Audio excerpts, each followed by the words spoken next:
ወላሂ ትናንትማ ስንቱን ታዘብነው መሰላችሁ። ብቃቸው ሰዎች በቁርአንና በነሺዳ የምናውቃቸው ሰዎች ሙዚቃን በጉጉት እየተጠባበቁ በኢትዮጵያ ዘንድሮም አክሱም ላሊበላ እየተባለ እየተዘፈነ ነው። ቴዲ አፍሮ ባወጣው አዲስ አልበም ላይ ኡስታዝ አህመድ ዲን ጀበል ላይ የተከፈተው ዘመቻን አብረን እንመልከት። አህመድ ዲን ጀበልና ኦርቶዶክሳዊ ጥላቻ ማብቂያቸው መቼ ነው? ይህ ኃላፊነት የጎደለው ሰው በህግ ይጠየቅ ትላለች ጋዜጠኛዋ። ስሙኝማ እቺ ሰውዬ ማለት ነው አክሱም ላይ ኦርቶዶክሳውያን ሙስሊሞች ላይ ጥቃት አድርሷል ብላ ቄራ እያረገች ነው ያለችው።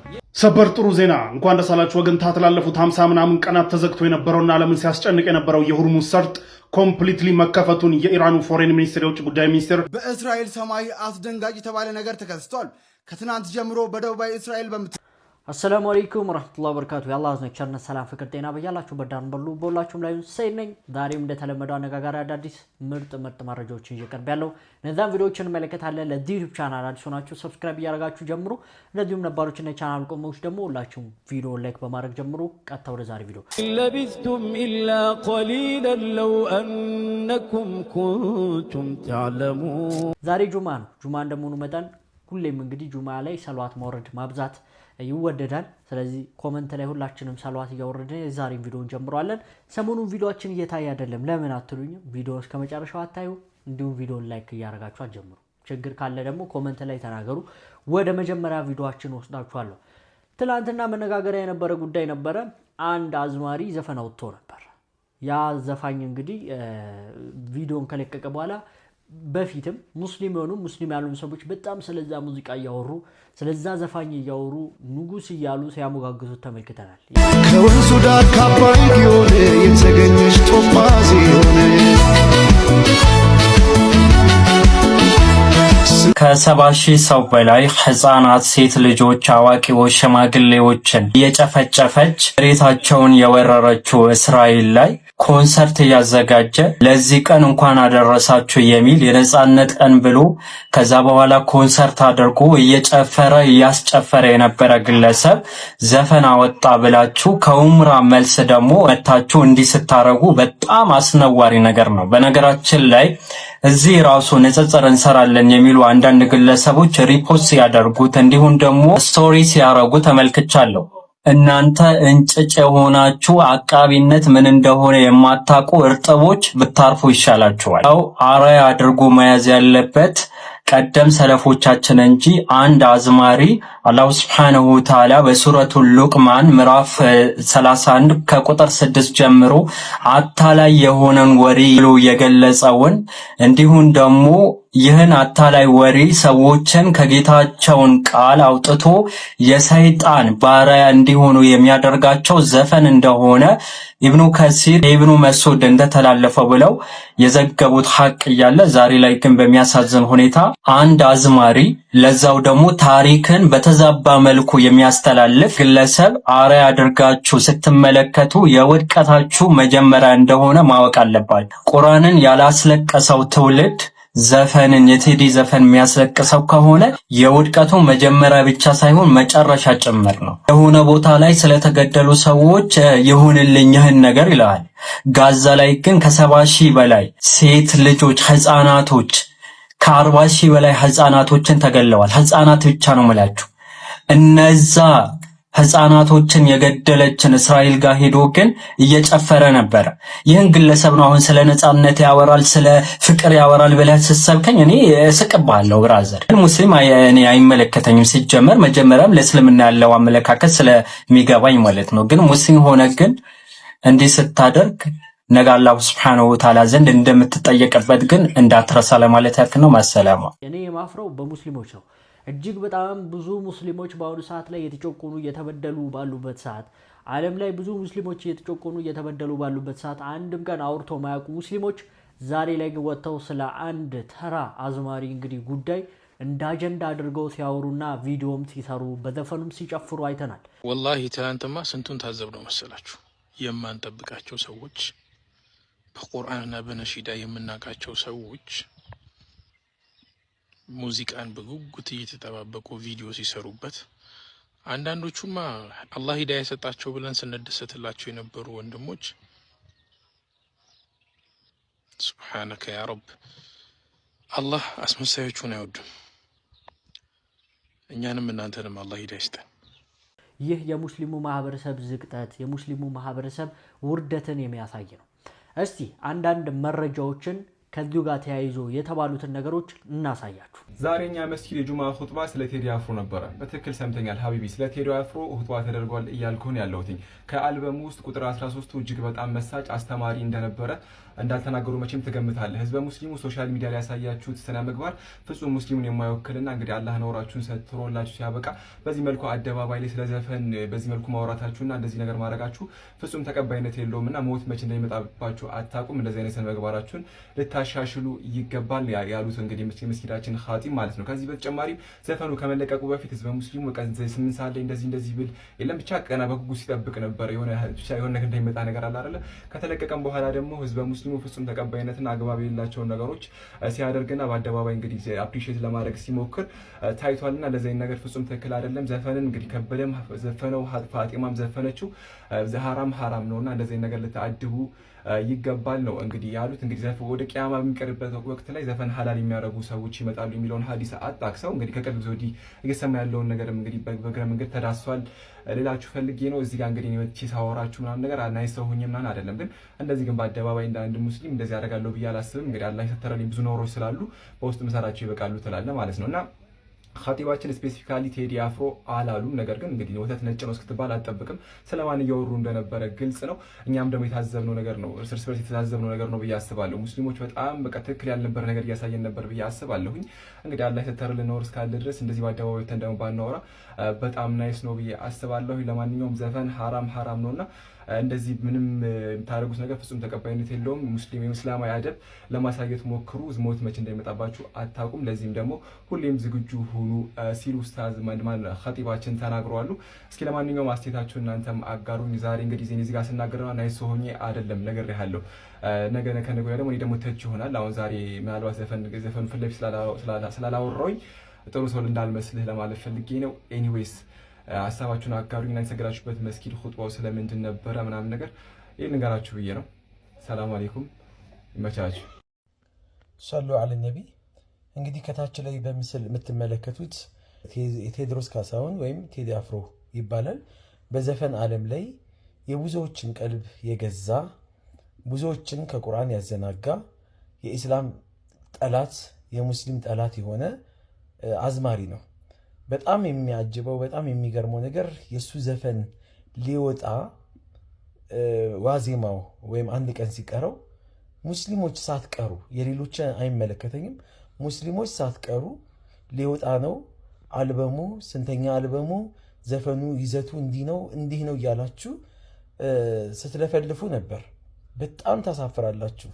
አንድ የነቢዩን ሐዲስ የአላህን ቃል በዚህ መልኩ ለሌላ ሰዎች ለማስተላለፍ ጥረት ስታደርጉ ግን አትስተዋሉ። እንዴት አላህ የሚጋፋውን ነገር አላህ የሚጠላውን ነገር በኢስላም ቦታ የሌለውን ነገር ቀልብ የሚያደርቅን ዘፈን ለማስተዋወቅ በዚህ ደረጃ በናፍቆት መጠበቅ ማለት ምን ማለት ነው? በተለይ ይሄ ግለሰብ አጼዎች የሙስሊሞች ጠል የሆኑ ሙስሊሞችን ገዳይ የነበሩ መስጊዶችን አፍራሽ የነበሩ ኢስላምን ከምድረ ገጽ ማለት ከኢትዮጵያ ምድር ለማጥፋት ጧት ማታ ሲያልሙ ሲያቅዱ የነበሩ አካሎችን በተለያየ ዘፈኑ ሲያሞካሽ የነበረ አካልን በዚህ ደረጃ በጉጉት ዘፈኑ መጠበቅ ምን ይሉታል? አንድ አዝማሪ ቀልብህን ሊያደርቀው ከአላህ ጋር ሊያጣላክ የኢስላምን ወይም የሐቁን መንገድ ጎዳና መንገድ ሊዘጋብህ እንደዚሁም ደግሞ የመጥፎ መንገድን በር ሊከፍትብህ ያሰበን አካል በዚህ ደረጃ እልል ብሎ መቀበል ማለት ምን ይሉታል? አላህ ስለ እነዚህ ሰዎች ተናግሯል። ወሹዓራኡ የተቢዑሁሙል ጋውን፣ እነዚህ ገጣሚዎች ዘፋኞች የሚከተሏቸው ጠማሞች ናቸው፣ መንገድ የሳቱ ሰዎች ናቸው። ታዲያ ከጠማሞች ሆነን ነው ማለት ነው? አለም ተራ እነሁም ፊ ኩል ዋዲን የሂሙን፣ በየሸለቆ በየቦታው ሲዋልሉ አትመለከታቸውም?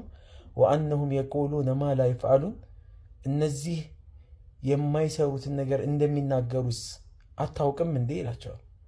ዘፋኞች የሚዘፍኑትን ነገር የሚኖሩት አይደለም፣ ውሸታሞች ናቸው። ስለ ፍቅር ዘፍነው አንተም በፍቅር ዓለም ላይ በውሸት በስሜት በምኞት አንተን እንድትዋልል አድርጎ አንቺ እንድትዋልል አድርጎ የራሱን ህይወት ቢዝነሱን ይቀጥላል። እሱ ከሁሉም በላይ ደግሞ የሸይጣን ቁርአን ነው። ከአላህ መንገድ ሰዎችን የሚዘጋ ነው። ከቁርአን ጋር ሰውየውን የሚያጣላው ነው። ቀልቡን የሚያደርቀው የሆነ ተግባር ነው። ተው ወደ አላህ ተመለሱ።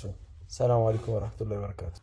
እንግዲህ ሙስሊሙ ማህበረሰብ ቢዚ የሚያደርገው የራሱ ሆነ ብዙ አጀንዳ አለው። ግን ብዙ ጊዜ የምናየው የራሱ ያልሆነ የማይመለከተው ሐራም የሆነ ነገር ላይ አጀንዳ ውስጥ ይገባል። እንደምታውቁት ሙስሊሞች በጣም ሁሉ ጊዜ ብዙ ችግር አለባቸው። የራሳቸው የሆነ ብዙ ችግር አለብን። እንደሚታወቀው ሀገራችን ውስጥ አክሱም ላይ እናውቃለን፣ አዲስ አበባ ዩኒቨርሲቲ አለ። በተለያየ ቦታ ሙስሊም ማህበረሰብ እየተጨቆነና እየተበደለ ነው። ሂጃብ እየተከለከለ ነው ያለው። እኛ ግን ይሄ ሁሉ ነገር ትተን የምናስበው ስለ አንድ ካፊር ወንድና ሴት መጋባት፣ ሐራም ሪሌሽንሺፕ ላይ ያሉ ሰዎች መዋደድ ነው ጭንቀታችን እየሆነ ያለው። አሁን ደግሞ በዘፈን ሸይጣን እንግዲህ በጥሩ በሚያስመስለው ነገር ውስጥ ሰምጠን እንገኛለን። ብዙዎች በብሔር ምክንያት ያንን ሰው ሊወዱት ይችላሉ። ነገር ግን ሙስሊሞች ብሔር ጥንብ ነው ተብሏል። ይህ ግለሰብ ደግሞ ስለ ሚኒሊክ በመዝፈን ነው የሚታወቀው። ሚኒሊክ ደግሞ እንደምታውቁት እስልምናን ከምድረ ገጽ ላይ ለማጥፋት የጣረ ግለሰብ ነው። አንድ አማራና አንድ ክርስትና ብሎ የሚሰብክ ያንንም እንግዲህ በማድረግ ብዙ ሙስሊሞችን ያረደ የገደለ መሪን በማሞጋገስ የሚታወቅ አዝማሪ ነው። ያንን ግለሰብ የምትወዱ ሙስሊሞች ካላችሁ እኔ በጣም ነው ማዝነው። ዘፈን አጠቃላይ በእስልምና እጅግ በጣም የተከለከለ ነው እና ሙስሊም ማህበረሰብ ይህንን ነገር እስካላስተካከለ ድረስ የሙስሊም ማህበረሰብ ችግር ይፈታል ብሎ ማሰብ እጅግ በጣም ከባድ ነው የሚሆነው እና አላህን እንፍራ። ሙዚቃ ማዳመጣችን እንተው። ስለማያገባን አጀንዳዎች ውስጥ ሙስሊም ማህበረሰብ ገብቶ መዳከር የለበትም። የግለሰብም እንግዲህ ከአክሱምና ላሊበላ ጋር ተያይዞ የዘፈነበት ሁኔታ እንዳለ ብዙዎች የገለጹ ይገኛሉ። በኢትዮጵያ ዘንድሮም አክሱም ላሊበላ እየተባለ እየተዘፈነ ነው።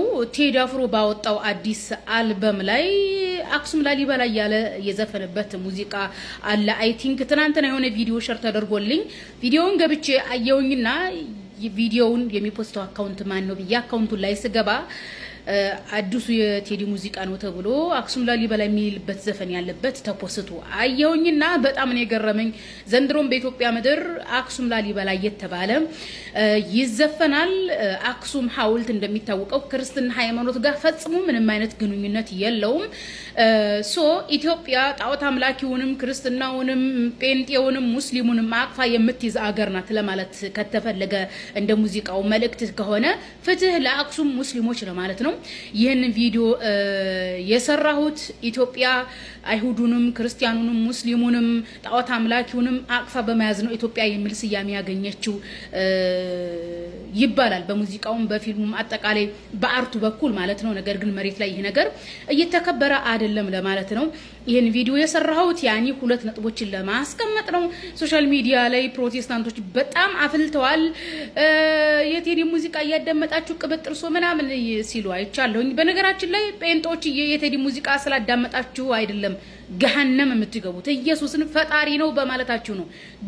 ገሃነም ሳይሆን ጥልቁ ገሃነም ሰባተኛው ገሃነም በታች ያለው የምትገቡት ማለት ነው።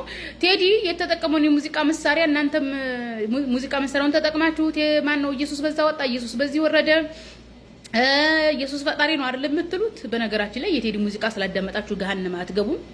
ገሃነም የሚያስገባችሁ የፈጣሪን ሉዓላዊነት ለአንድ አይሁዳዊ የሃይማኖት ሰባኪ አሳልፋችሁ በመስጠታችሁ ነው።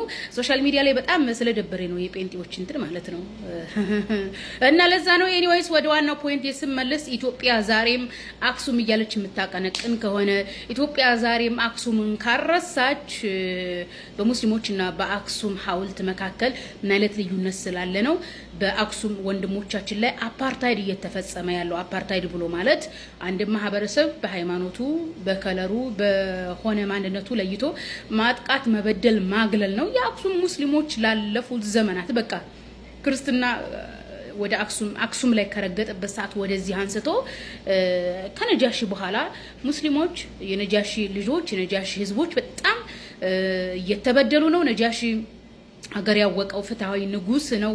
ነብዩ መሐመድ አለይሂ ሰላቱ ወሰለም የመሰከሩለት ፍትሃዊ ንጉስ ሆኖ ሳለ በነጃሺ ምድር በፍትሃዊው ንጉስ ምድር የነጃሺ ልጆች እየተበደሉ ነው።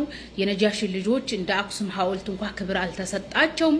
በነጃሺ ምድር የጣዖት አምላኪዎች ሐውልት የአክሱም ሐውልት በተከበረበት ነገር ግን የነጃሺ ልጆች ሙስሊሞች እየተከበሩ አይደለም ለማለት ወዳለሁኝ። ቪዲዮውን ሸር አድርጉት፣ ላይክ አድርጉት፣ ኮፒ ሊንክ አድርጉት።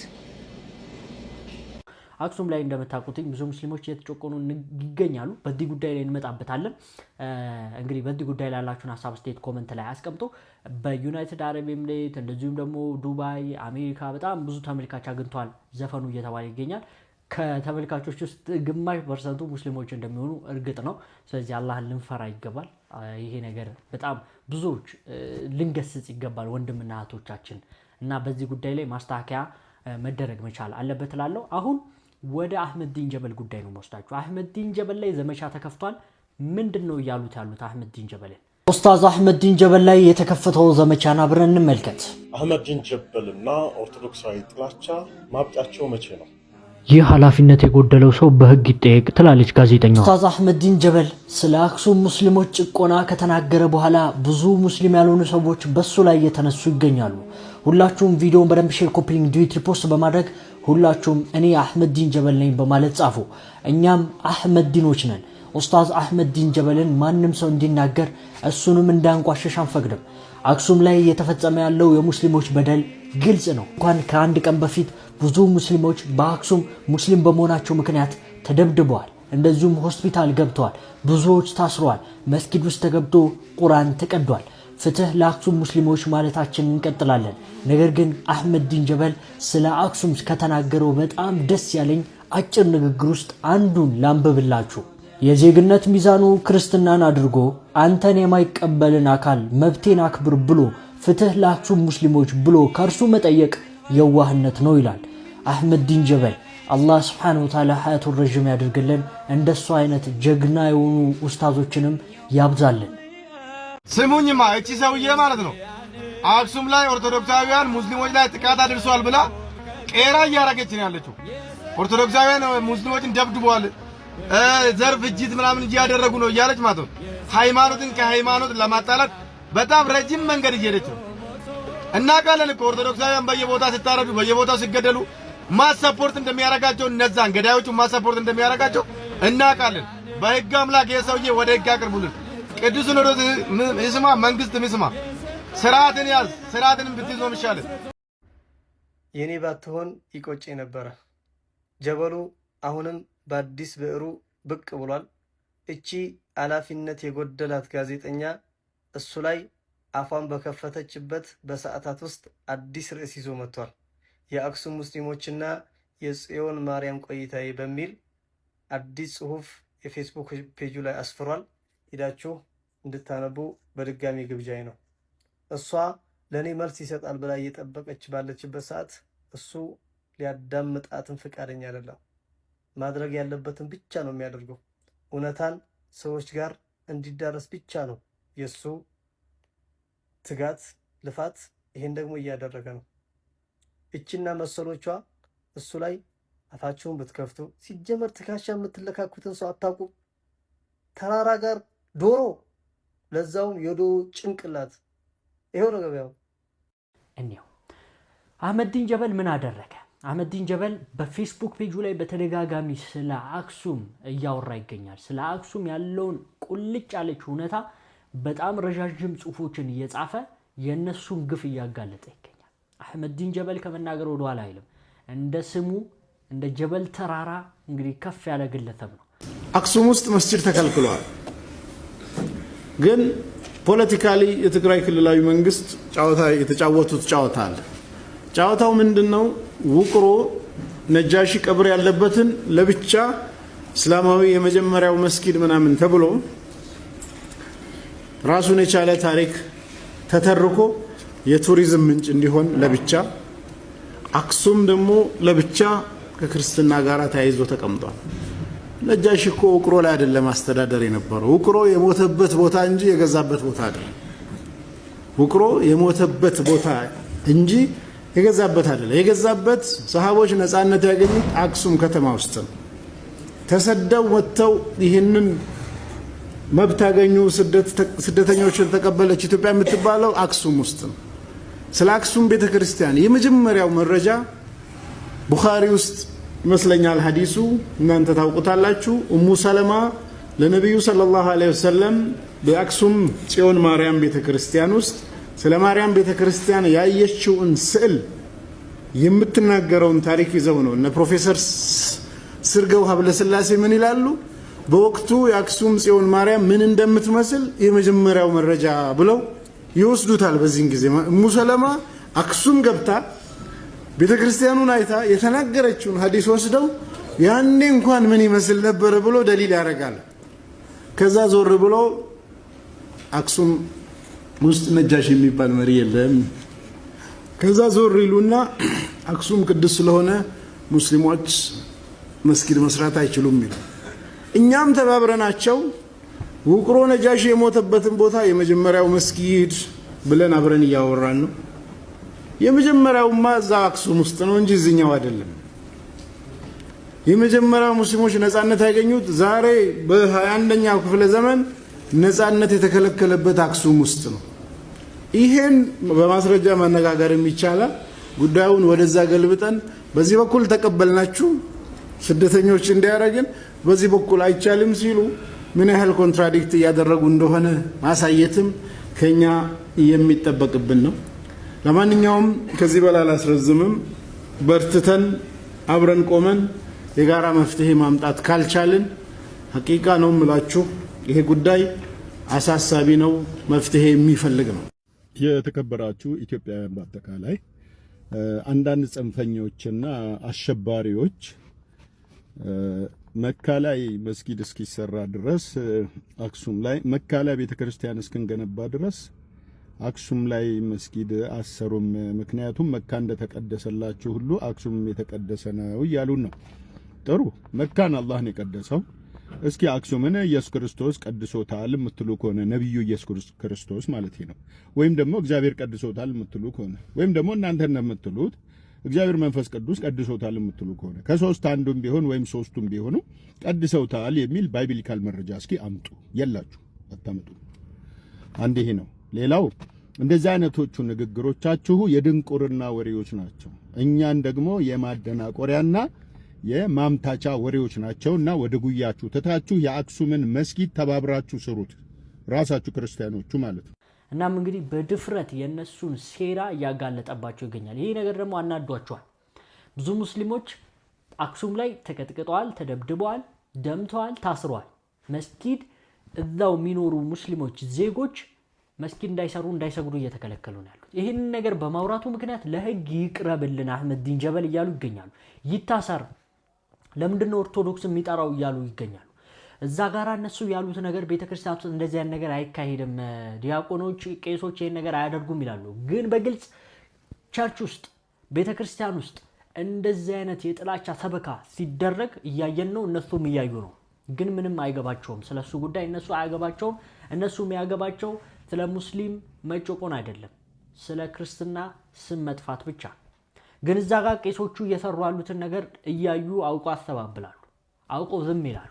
ለማንኛውም አህመድ ዲን ጀበል አላህ Subhanahu Wa Ta'ala ያቱን ረጅም ያደርግልን፣ አላህ Subhanahu Wa Ta'ala ይጠብቅልን። የሚጠብቀው አላህ Subhanahu Wa Ta'ala ነው፣ እሱ ጀግና ነው እንደስሙ። እናም እንግዲህ ከጻፋቸው ጽሁፎች ውስጥ እጅግ በጣም ብዙ ጽሁፎች አሉ። በትንሹ እዚህ ስክሪን ላይ ማሳያችሁ ይሆናል። እንግዲህ ቪዲዮን አቁማችሁ ማንበብ ትችላላችሁ ማለት ነው። ገራሚ የሆኑ ጽሁፎችን እየጻፈ የነሱን ግፍ እያጋለጠ ይገኛል ማለት ነው። ቢጣሉ ምን ታደርጋላችሁ? ሚስትህና እናትህ ቢጣሉ ምን ታደርጋለህ? እንደው ላቀደረው ላይ በለው እንጂ መጣላት አይቀርም። ቢገጫጩ ወላ ቢደባደቡ አማትና ምራት የባል ሚናው ምንድነው? ወይንም አንተ የወንድምህ ሚስት እናትህን ብትሰርባት ተጣልተው ብትደርስ የወንድምህ ሚስት ብትመታት ብትቆጣት ከወንድም ጋር ዝምድና መቁረጥ ነው። እናትህም እየተሰደበች ነው። ምንድነው የምታደርገው? ሚናህ ምንድነው? ይሄን ርዕስ ሁሉ ሰው ረስቶታል። ከሲሩ من الناس قد ضيعه ረስቶታል። ምክንያቱም ያንን ብታየው ላ ለአቢሂ ወላ ለኡምህ ቂማ ለአባቱም ለእናቱም ብዙ ቦታ ማይሰጠው ብዙ ነው። ለሚስቱ ብቻ የሚሰጣለ ተናቱ ወግኑ ይሄ ደግሞ አደጋ ነው። ተሚስትህም አትወግን ከናትህም አትወግን። ምንድነው ማድረግ ያለብህ? ጥያቄው አሁን ለኛ ነው ዳንተ ነው። እኔ ያው አልፌበታለሁ። የትኛውን ልመልስ? የራሴን ልመልስ ወይስ የወንድሜን? የወንድሜ ሚስት ሁለቱም ያው ነው ይለያያሉ ሲሉ እኮ አንተም እንደ ወንድም አንተም አሁን የወንድምህ ሚስት እና እናት ተጣልቶ ወንድም ሚስት ብትሆን የወንድምህ ሚስት እንዴት ነው የምታያት? ምን ነው የምታረጋት? አብሽር ሁላችሁም ነው ወንድም የሌለው የለም ሁሉም አለ አይደል እንዴ? ሲረታ ጥያቄው በጣም ከረጅም ዓመታት በፊት እኔ በዚህ ጉዳይ ላይ ፊልም ስለሰራሁበት አንተ ጀማሪ እኔ እውነቱን ልናገር አንተ ፊልሙን ሰርተሃል ተብሎ የመጀመሪያ የማደርገው አቋሜን ነው የምናገረው። በዚህ ጉዳይ ማንም ሰው ቅር እንደማይሰኝ ተስፋ አደርጋለሁ። ሱብሃንአላህ መግለጫው ተው የመጀመሪያ ላይ ያለውን ተውና ዝም ብለህ ቀጥል ሙጃመላውን ተው። እሺ ለመጀመሪያም ለመጨረሻም ጊዜ የማደርገው አንድና ወሳኝና ብቸኛ ነገር ማስታረቅ ነው። ትራምፑን ማስታረቅ ነው። አንተ ታረቅ ቢሉ ማገላገል ነው። እርቁ እኮ በኋላ ነው፣ ተግልግል በኋላ ነው። ከዛ ፎቶ ላይ በደርስ ነው በቃ ከማገላገል የዘለለ ምንም ላደርግ አልችልም። አንገላገልም ካሉስ አገላግላለሁ። አጅነብይ እኮ እናቱን ይዞ ማይል ነው እንጂ ያለበት አገላግላለሁ። እኔ በራሴ ጥበብ አገላግላለሁ። ለማንኛውም ከአንድ ተሞክሮ ነው ስል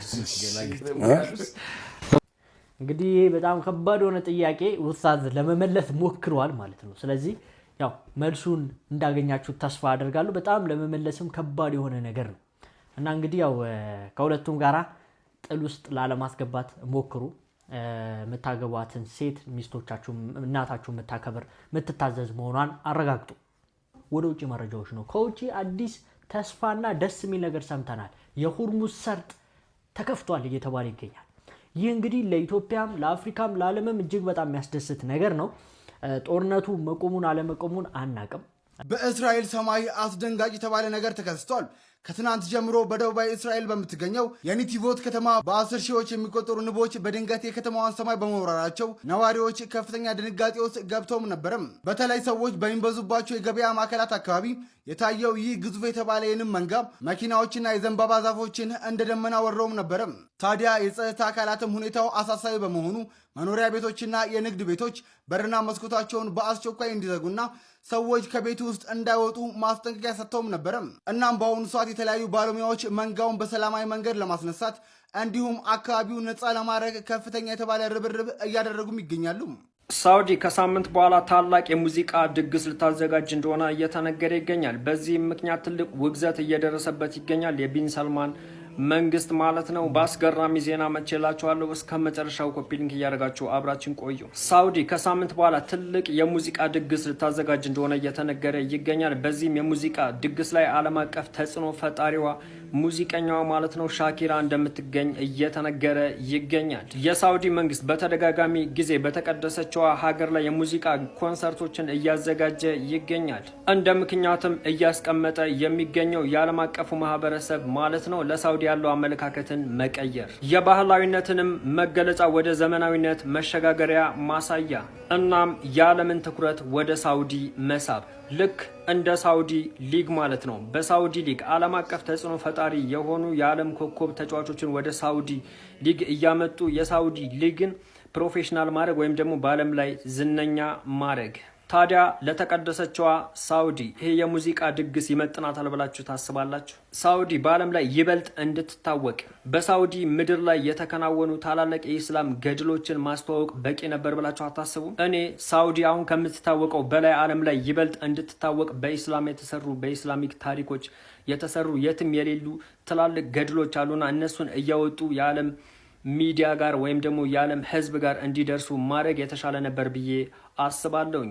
እንግዲህ ከሳምንት በኋላ ሳውዲ ላይ ትልቅ ዓለም አቀፍ ትኩረትን የሳበ የሙዚቃ ኮንሰርት ይደረጋል። የእናንተ ሀሳብ ምንድን ነው? ኮሜንት ላይ ሀሳባችሁን አስቀምጡ። በደም ሼር፣ ኮፒ ሊንክ፣ ሪፖስት እያደረጋችሁ አዳርሱት። ሰበር ጥሩ ዜና እንኳን ደስ አላችሁ ወገን። ታተላለፉት 50 ምናምን ቀናት ተዘግቶ የነበረውና ዓለምን ሲያስጨንቅ የነበረው የሆርሙዝ ሰርጥ ኮምፕሊትሊ መከፈቱን የኢራኑ ፎሬን ሚኒስትር የውጭ ጉዳይ ሚኒስትር አባስ ከደቂቃዎች በፊት አሳውቀዋል። እዚህ ጋር በምታዩት ትዊት እንግዲህ እንዳሳወቁት ከሊባኖስ ጋር እስራኤልና ሊባኖስ ድርድር ላይ መድረሳቸውን በትናንትናው ዕለት ድርድር ላይ መድረሳቸውና እንዲሁም ዛሬ ያ ድርድር ኢፌክቲቭሊ እየተተገበረ መሆኑን ተከትሎ በሲስፋየሩ አግሪመንት መሰረት ሆርሙዝ ሰርጥን ለማንኛውም ነዳጅ ጫኝ መርከቦች ክፍት አድርገናል፣ እንደልባችሁ ተምነሽነሹበት ብለዋል አባስ። እንደምታውቁት የኢትዮጵያ መንግስት ከዚህ በፊት እንዳሳወቀው 120 ሚሊዮን ሊትር ናፍጣ ጭኖ እንድ ደግሞ 60 ሚሊዮን ሊትር የአውሮፕላን ነዳጅ ጭኖ እንግዲህ ሆርሙዝ ሰርጥ ውስጥ እዛ ፐርዣንሲ ውስጥ ስታክ አድርጎ የነበሩ የኢትዮጵያ መርከቦች እንዳሉ አሳውቆ ነበረ። ከደቂቃዎች በፊት ጀምሮ እንግዲህ መንቀሳቀስ ይችላሉ፣ መምጣት ይችላሉ። ዌልካም እንላችኋለን ቀይ ምንጣፍ አንጥፈን። ለማንኛውም ግን ይህንን አናውንስ ካደረጉ በኋላ አባስ ይህንን አናውንስ ካደረጉ በኋላ የድፍድፍ ነዳጅ ዋጋ በጣም በደቂቃዎች ውስጥ 10% ነው ድሮፕ ያደረገው። አሁንም ድሮፕ እያደረገ ይሄዳል ተብሎ ይጠበቃል ማለት ነው። ለማንኛውም ግን ዓለምን ሲያስጨንቅ የነበረው ነገር በስምምነት ለመስማማት ጫፍ ላይ መደረሱን ተከትሎ እንዲሁም ደግሞ ሊባኖስ ውስጥ የነበረው የጦርነት ቆሞ የተኩስ አቁም ስምምነት መፈረሙን ተከትሎ ሆርሙዝ ሰርጥ ተከፍቷል ማለት ነው። ኑ በሏቸው አሁን ጀለሶችን። ጥሩ ዜና ላለፉት 50 ምናምን ቀናት ናፍጣ ሰጥቶ ሲያንከራተተን የነበረው የሁለት ዝሆኖች ግጭት እንግዲህ ሊያቆም ጫፍ እንደደረሰ ታውቋል። በሚመጡት ቀናት ቀኑ ስፔሲፋይ ባይደረግም ግን ከውስጥ እየወጡ እንዳሉ መረጃዎች ከሆነ ዊኬንድ ነው የሚለው ሰው ቅዳሜ እሁድ ምናምን በሚመጡት ቀናት ብቻ ግን እነዚህ ሁለት ተደራዳሪዎች የአሜሪካን የኢራን ተደራዳሪዎች ተገናኝተው ሜሞራንደም ኦፍ አንደርስታንዲንግ ይፈራረማሉ ተብሎ እየተጠበቀ ነው ያለው። የመግባቢያ ስምምነት ማለት ነው። የመግባቢያ ሰነድ ላይ ይፈራረማሉ።